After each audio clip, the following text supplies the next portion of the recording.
একটি গ্রামে থাকত দুই তরুণ তরুণী, আমিনা ও ইউসুফ। ছোটবেলা থেকেই তারা একে অপরকে চিনত। একসঙ্গে পড়াশোনা, খেলাধুলা সব কিছুতেই যেন এক অদৃশ্য বন্ধনে বাঁধা ছিল। কিন্তু বড় হতে হতে তাদের মনে এক অদ্ভুত অনুভূতি জন্ম নেয়। সেটা ছিল ভালোবাসা। আমিনা একদিন মনের কথা ইউসুফকে বলতে চেয়েছিল, কিন্তু ইউসুফ তাকে থামিয়ে দিয়ে বলেছিল, আমিনা, আমাদের ভালোবাসা যদি সত্যি হয় তবে আল্লাহর সন্তুষ্টির জন্য আমাদের ধৈর্য ধরতে হবে। হারাম সম্পর্কে জড়িয়ে পড়া আমাদের ঈমানকে দুর্বল করে দেবে। তুমি যদি আমার হয়ে থাকো তবে একদিন হালাল উপায়েই তুমি আমার কাছে আসবে ইনশাআল্লাহ।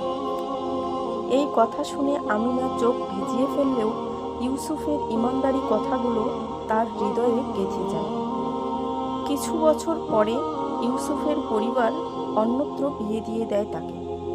আমিনা খবরটি শুনে ভেঙে পড়েছিল, কিন্তু তার মনে সেই কথাগুলোই প্রতিধ্বনিত হচ্ছিল। সত্যিকারের ভালোবাসা আল্লাহর জন্য হয়, মানুষকে আল্লাহর দিকে টেনে নেয়।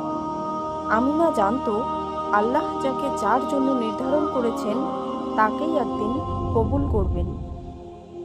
দিনের পর দিন কেটে গেল। আমিনা কখনো ইউসুফকে দোয়ার বাইরে রাখেনি। ইউসুফও আমিনার জন্য কল্যাণ কামনা করত।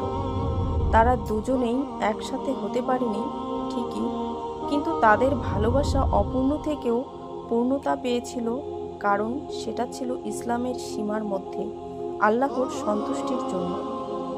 প্রিয় ভাই ও বোনেরা, এই গল্প আমাদের শেখায় অপূর্ণ ভালোবাসা দুঃখের নয়, যদি সেটা আল্লাহর জন্য হয়, কারণ দুনিয়ার ভালোবাসা শেষ হয়ে যাবে, কিন্তু আল্লাহর পথে করা ত্যাগ কখনো বৃথা যাবে না। চ্যানেলে নতুন হয়ে থাকলে অবশ্যই সাবস্ক্রাইব করবে। ভিডিওটি ভালো লাগলে অবশ্যই একটি লাইক দেবে। দেখা হবে পরবর্তী ভিডিওতে। ধন্যবাদ।